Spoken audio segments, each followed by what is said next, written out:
చీపిరిగడ్డలు పట్టుకొని ఎదురు తిరిగని రోకలి బండలు పట్టుకొని కొట్టేదందుకు వచ్చినా సరే అక్రమ కట్టడాలు కూలగొట్టుడే అని ఖుద్దు గవర్నర్ సారే హైడ్రా ఆఫీసర్లకు మొత్తం అధికారాలు ఇచ్చిండట.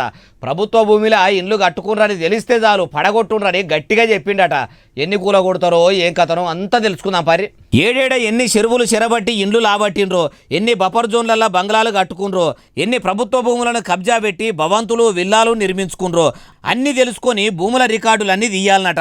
వాళ్ళ అక్రమ కట్టడాలను భూస్థాపితం చేసుడేనట.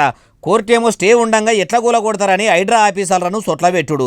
అవిటి కూలగొట్టేందుకు అన్ని అధికారాలు హైడ్రా అధికారులకు ఉన్నాయని గవర్నర్ సారు అనుడు చూస్తుంటే చట్టాలను గిట్ల తయారు చేసిండ్రేంది? గిన్ని తిరకాసులుంటాయా? ప్రజల అవసరాలు తీర్చే తీరుగా చట్టాలు ఉండాలి గాని పాలకులకు ప్రభుత్వాధికారులకు అనుకూలంగా ఉంటే ఎట్లా? ప్రభుత్వం తెచ్చే చట్టాలతోని జనం గోసలు తీరాలి గాని జనంనే గోసలు పెట్టేటట్టు ఉండుడేంది? వెనుకటి కాలంలో రాజుల కాలంలో ఇట్లా కఠిన చట్టాలు ఉండి ఇంటి పన్ను కాన్నుంచి ఒంటి పన్ను దాకా పెడితేనే కదా విప్లవాలు వచ్చి వీరోచిత పోరాటాలు చేసే కాడికి పోయింది.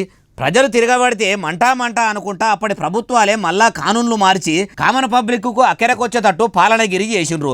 అది అట్లుండరు కానీ పాత చట్టాల్లో కొత్త చట్టాల్లో ఉన్న రూల్స్ తీరుగానే పోతారని గవర్నర్ సార్ ఎప్పుడు చూస్తుంటే అక్రమంగా ఇండ్లు కట్టుకున్న వాళ్ళ ఇండ్లు పోతే ఏం కాదు కానీ ప్రభుత్వాలు ఇచ్చిన భూముల్లో ఇండ్లు కట్టుకున్న పేదోళ్ళ తలుసుకుంటేనే బాధ అనిపిస్తున్నది అంటుర్రు ఈ ముచ్చటిన్నోళ్ళు.